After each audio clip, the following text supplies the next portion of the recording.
वेदांत क्या है? वेदांत जिज्ञासा है, वेदांत विद्रोह है। और जिज्ञासा और विद्रोह साथ साथ चलते हैं ना। वेदांत आंतरिक अज्ञान के प्रति विद्रोह है। वेदांत का दृष्टिकोण बड़ा साफ, सीधा, सख्त है। समझने के लिए आप ये तक कह सकते हैं कि वैज्ञानिक है। हालांकि वेदांत विज्ञान से बहुत आगे की बात है। अब ये भविष्य का धर्म बनेगा या नहीं बनेगा, ये इस पे निर्भर करता है कि हमें अपना भविष्य कैसा चाहिए।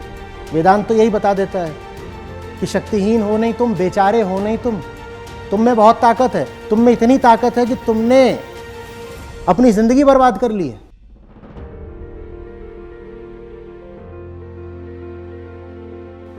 ताकत नहीं होती तो तुम इतनी दुर्दशा में कैसे होते?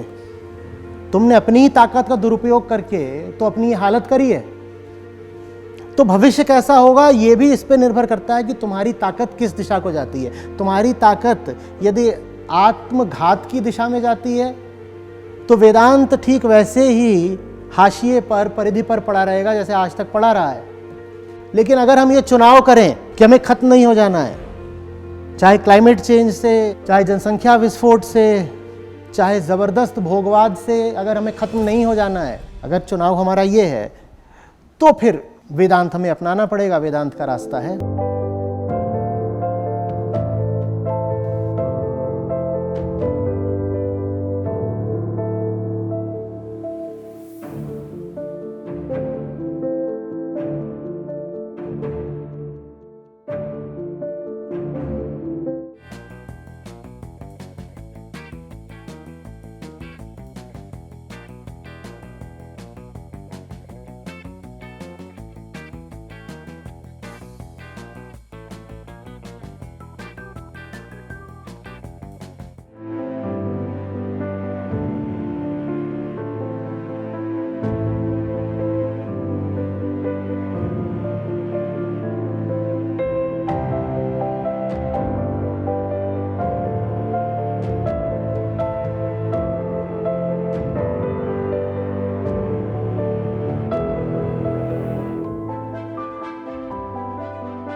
हाँ, जब हमसे बोला कि let's start with second round of publicity, तो उनका पहला रिएक्शन ये था कि your event has already got a huge number, तो व्हाट आर यू डूइंग, हम कैसे करेंगे, we will not publicize your event. Acharya ji, इन सभी चीज़ों को सुन करके ऐसा लग रहा है कि जो संस्था का काम है या जो वेदांत की इम्पोर्टेंस है उस चीज़ को समझने के प्रति जो है शायद ज़्यादा बढ़ गया है।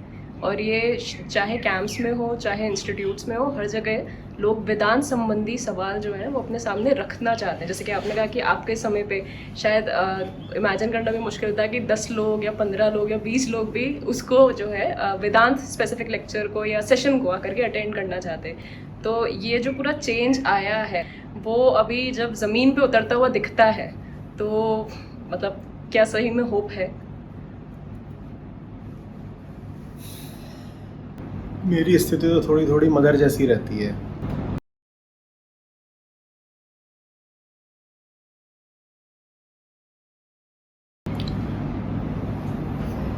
उसको ज़्यादा चिंता इस बात की रहती है कि कुछ गलत ना हो जाए। कुछ अच्छा हो रहा है तो ठीक ही हो रहा होगा। तो मैं बहुत जल्दी बहुत आशान्वित नहीं होना चाहूँगा। लक्षण अच्छे हैं और मुझे भी आश्चर्य हुआ है आज। ये लोग अभी स्टूडेंट्स हैं। जब आप छात्र होते हो उस समय पर आदर्शवादी होना और सच्चाई की बात करना थोड़ा आसान होता है।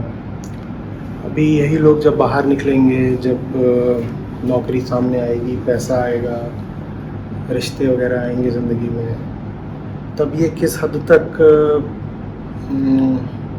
इतना ही जज्बा रख पाएंगे वेदांत के लिए, सच्चाई के लिए या मेरी बात के लिए, वो अभी देखा जाना बाकी है। तो मैं बहुत जल्दी बहुत उम्मीद नहीं अभी बढ़ाना चाहता। वो संभावना ही इतनी प्यारी है ना,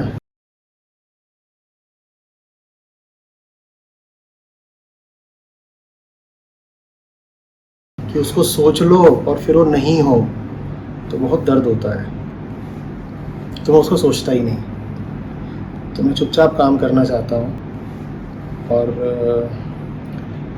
चुपचाप काम करने के जो फ़ायदे होते हैं उसमें से एक यही है, उसका जो परिणाम है आता है वो अनएक्सपेक्टेड होता है। आपको ही उम्मीद नहीं होती कि उसका ये परिणाम आ जाएगा, अच्छा लगता है। तो उम्मीद मत रखो, सर झुका के चुपचाप काम करो, और अच्छा परिणाम आ जाए बहुत अच्छी बात है, नहीं तो काम तो तब भी करते ही रहना है।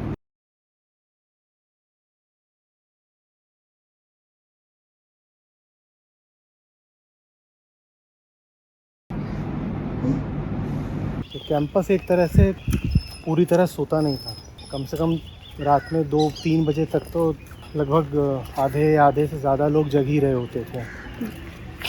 कुछ उनमें ऐसे भी होते थे जो फिर रात भी जगे रहते थे, और रात भर जगने के लिए आपके पास पर्याप्त कारण होते थे। आप बैडमिंटन कोर्ट पर हैं, आप टेनिस कोर्ट पर हैं, आप पढ़ाई कर रहे हैं, आप असाइनमेंट कर रहे हैं, लैब्स भी रात भर खुली रहती हैं, आप रात भर लैब्स में बैठे रहो। अच्छा, लैब्स में आप जा सकते हैं? तो रात भर खुली है लैब्स, लाइब्रेरी रात भर खुली है। 10-11 महीनों से आपसे जुड़ी हूँ, आपकी बुक्स डिस्ट्रीब्यूट करती हूँ जितने फ्रेंड्स हैं, एंड देन 2 महीनों से कोशिश में है कि JNU में आपका एक इवेंट करा पाएँ। एंड सर बस एक छोटा सा क्वेश्चन था ये JNU को लेकर ही, लेकिन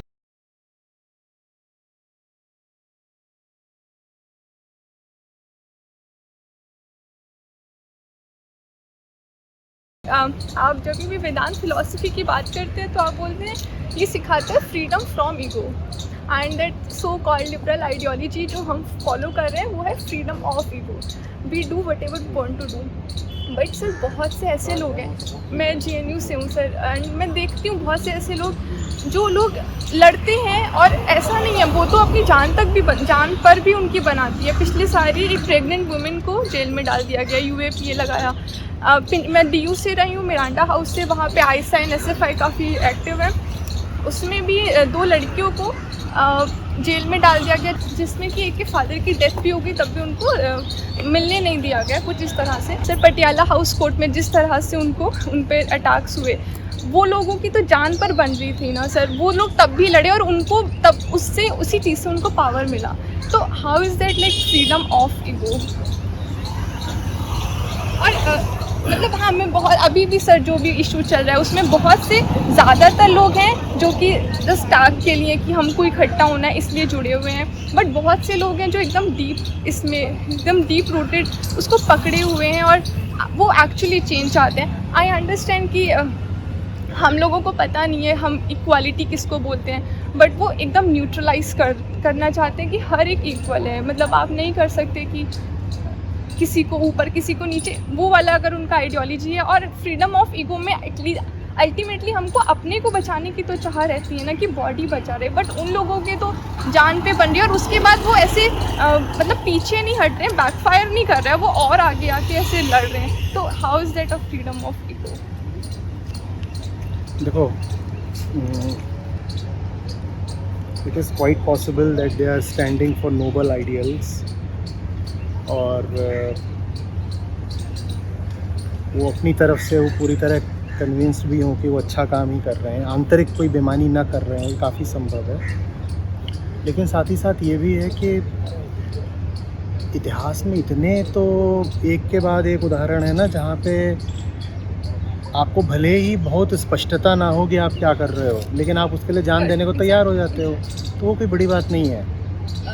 सर जैसे भगत सिंह जी के हम बारे में बात करते हैं, भगत सिंह की बात करोगे तो आपको फिर रावण की भी बात करनी पड़ेगी ना। उसको इतने लोग समझा रहे थे कि तुम गलत हो, पर वो जान देने को तैयार था, सुधरने को नहीं। तो जो व्यक्ति जान देने को तैयार है, मैं पूरा सम्मान रखता हूँ उसकी भावना के लिए।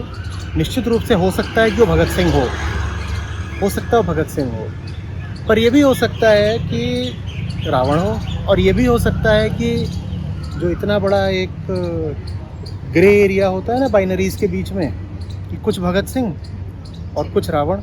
लाइक जब देखते हैं सुपरफिशियली तो लगता तो यही है कि वो लोग कुछ भी करने को तैयार है, उसके लिए तो कुछ तो होगा जो सर उसके लिए एक ड्राइविंग फोर्स उसके भी लिए चाहिए driving होता force है। बिल्कुल। बट तो इस बात को तो हमें मानना ही पड़ेगा कि वो लोग कन्विंस्ड है कि वो सही है, लेकिन सिर्फ इसलिए कि कोई कन्विंस्ड है कि वो सही है, वो सही नहीं हो जाता ना।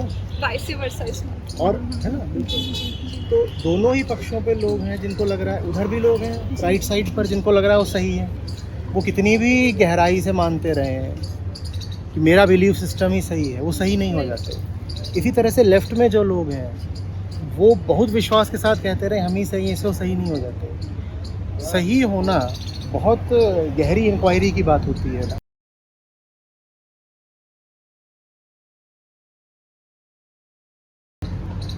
ठीक है, तो वो इंक्वायरी होनी चाहिए, और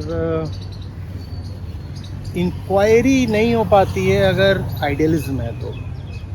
हाँ, हमने एक को बिलीफ सिस्टम में मान रखा है। इंक्वायरी इम्पॉसिबल हो जाती है अगर आपके पास आइडियल्स हैं। एग्जैक्टली। और लेफ्ट और राइट दोनों में आइडियल्स है। हैं। पहले हमें हमेशा ये लगता था कि at least left so called right से तो बेटर है, क्योंकि सो कॉल्ड राइट एकदम बिलीव रखता है उन वैल्यू सिस्टम में जो हम लोगों को धर्म सिखाता आ रहा है, बट लेफ्ट उन पे क्वेश्चन करता है क्यों है ये, तो इसीलिए तो वो तो मुझे हमेशा से लगता रहा है कि वो हमेशा एक वे टू स्पिरिचुअलिटी हो सकता है, क्योंकि वो क्वेश्चन तो करता है, बट वो उनकी अब ये भी उनकी आइडियोलॉजी बन गई है। और वो फिर वो वही हो जाती है जिसको आप राइटिस्ट बिगॉटरी बोलो या लेफ्टिस्ट बोलो। और कट्टरता तो कट्टरता है ना, दोनों में ही एक चीज़ का फिर अभाव आ जाता है, सेल्फ इंक्वायरी का, इंट्रोस्पेक्शन का, रिफ्लेक्शन का, कि हम जो कर रहे हैं थोड़ा सा उसको एक बार जांच परख तो लें। इसलिए नहीं कि सामने वाला सही है, सामने वाला तो गलत होगा पूरे तरीके से, हो सकता है क्या हम भी सही हैं, ये सवाल पूछना ज़रूरी होता है। और ये नहीं हो पाता जब आपका बहुत तगड़ा इन्वेस्टमेंट हो जाता है किसी एक तरफ आइडियोलॉजी में। तो कभी भी किसी आइडियोलॉजी में हमारा कमिटमेंट हमेशा इंक्वायरी के लिए होना चाहिए कि भाई जो भी बात है मैं ज़रा समझना चाहता हूँ, फैक्ट्स क्या हैं, नंबर्स क्या हैं। इंडिफरेंस पहले रहना सीखना चाहिए, तभी आप लोग क्लियर अनबायस्ड डिटैच्ड तरीके से वो बात करनी ज़रूरी है। क्योंकि देखो राइट में भी लोग बैठे हुए हैं जो मरने मारने पे उतार हुए हैं, जो कह रहे हैं प्राण ले लो छोड़ेंगे नहीं, मरेंगे नहीं। हाँ, गोलियां खा ली, 1990 में हुआ था ना, इतने कार सेवक गए थे राम ललाम आएंगे मंदिर बनाएंगे, उन्होंने गोलियां खा ली, मर गए। तो प्राण देने को तो लोग उस तरफ भी तैयार हैं, प्राण देने को लोग इस तरफ भी तैयार हैं।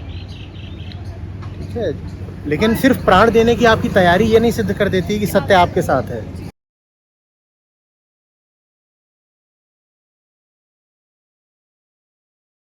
और इस तरह की बिगॉटरी भी है कि खिलाफ होने की बिगॉटरी। हाँ। कि जैसे कि राम मंदिर का इशू आया तो मैं भी वही लोगों में से थी कि राम मंदिर को के विरोध में बोला, बाबरी मस्जिद के सपोर्ट में थे कि वो कुछ मतलब नहीं है, बस ये था कि विरोध करना है, तो वो भी एक तरह की बिगॉटरी, कंपल्सन बन जाती है बाइनरी। सामने वाला पूरी तरह गलत है, मुझे पूरी तरह सही होना है, जबकि ऐसा होता नहीं जीवन में। जीवन में हमेशा सब कुछ ग्रे है और आप बेहतर हो सकते हो, लेकिन आप कभी ये नहीं कह सकते कि मैं एब्सोल्युटली परफेक्ट हूँ। तो दोनों ही पक्षों में कमियाँ होंगी। ये बिल्कुल संभव है कि एक पक्ष ज़्यादा गलत हो, एक पक्ष कम गलत हो, तो लेकिन सवाल ज़रूरी है।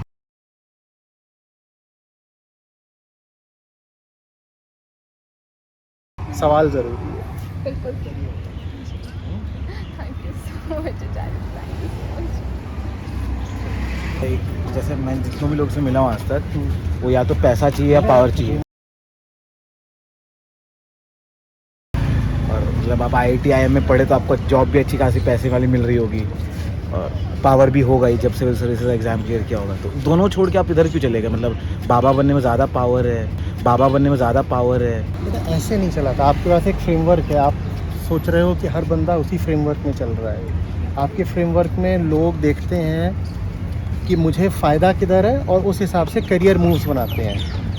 ठीक है ना, वो आपका फ्रेमवर्क है। आप ये क्यों सोच रहे हो कि सबका फ्रेमवर्क वैसा ही है?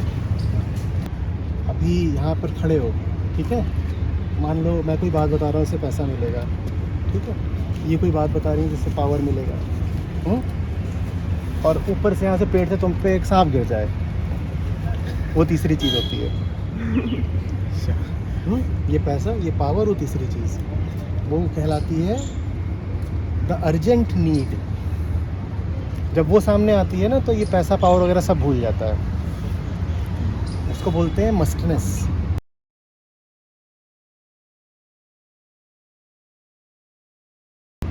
एक चीज़ होती है तुम क्या चाहते हो, द डिज़ायर, मेरी वांट क्या है, और एक चीज़ होती है क्या तुमको करना चाहिए, वो तुम्हें करना पड़ेगा, you must do it, you must do it.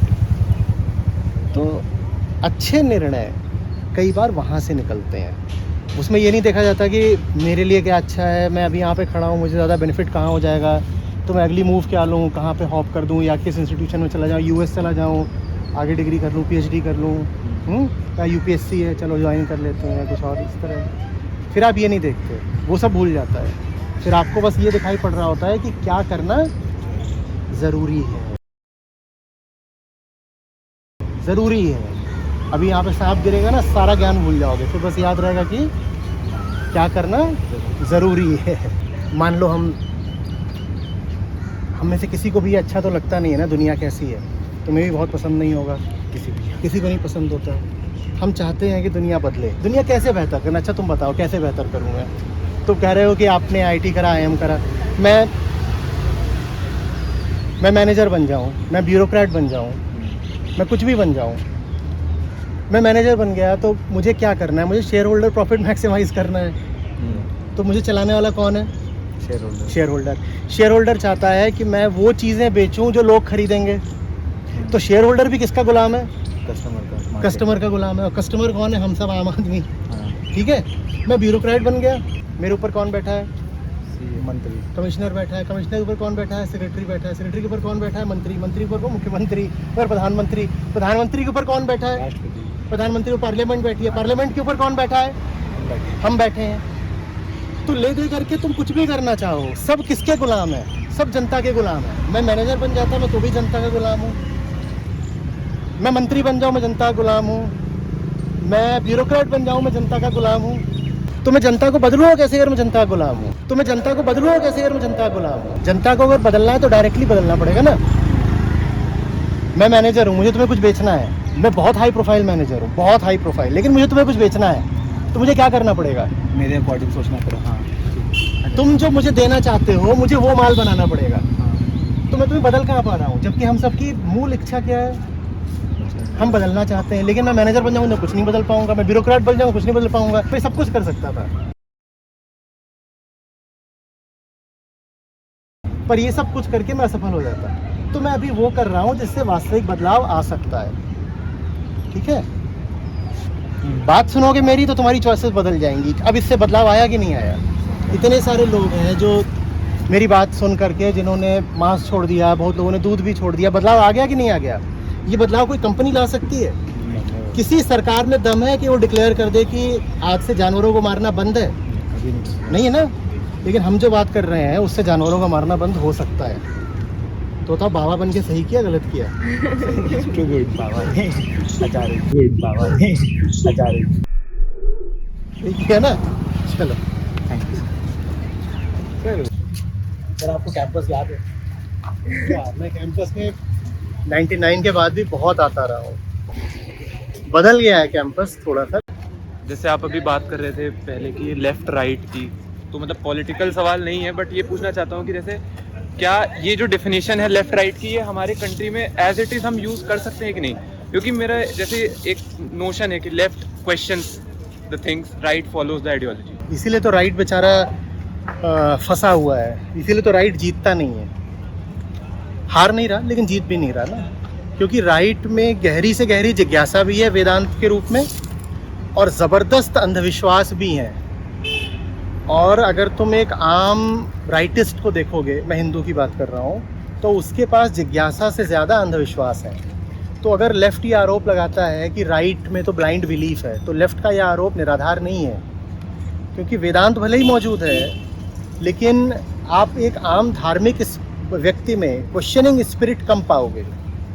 एक लिबरल होगा या एक लेफ्ट लीनिंग इंटेलेक्चुअल होगा, उसमें आपको क्वेश्चनिंग की स्पिरिट ज़्यादा मिलेगी, और जो एक धार्मिक आदमी होता है उसमें वो स्पिरिट कम देखने को मिलती है। होना उल्टा चाहिए था, धार्मिक आदमी में क्वेश्चनिंग की स्पिरिट और ज़्यादा होनी चाहिए, क्योंकि रिलीजन का मतलब ही है रूथलेस इंक्वायरी।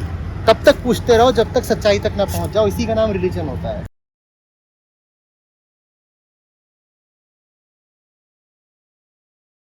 कोर स्पिरिचुअलिटी यही है, लेकिन हिंदुस्तान में हमने कोर स्पिरिचुअलिटी को अलग रख दिया है।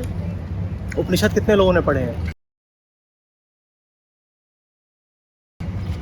लेकिन हमारे पास ये सब ज़्यादा है, प्रथा, रूढ़ियाँ, परंपराएं, मान्यताएं, विश्वास, ये कहानी वो कहानी। हम सोचते हैं इसी का नाम तो धर्म है। तो इसलिए जो लेफ्ट जो आरोप लगाता है वो आरोप निराधार नहीं है।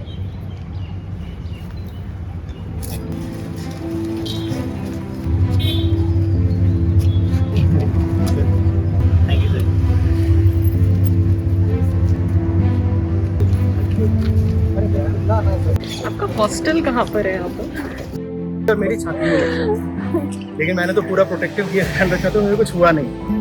नंबर 16 चिल्ला रहा, पागल हो गया। मेरे धन्यवाद जो आपको मैं ऐसे जाते जाते देख पाई। ये सामने आ रही है, तो पहले D4 फिर C।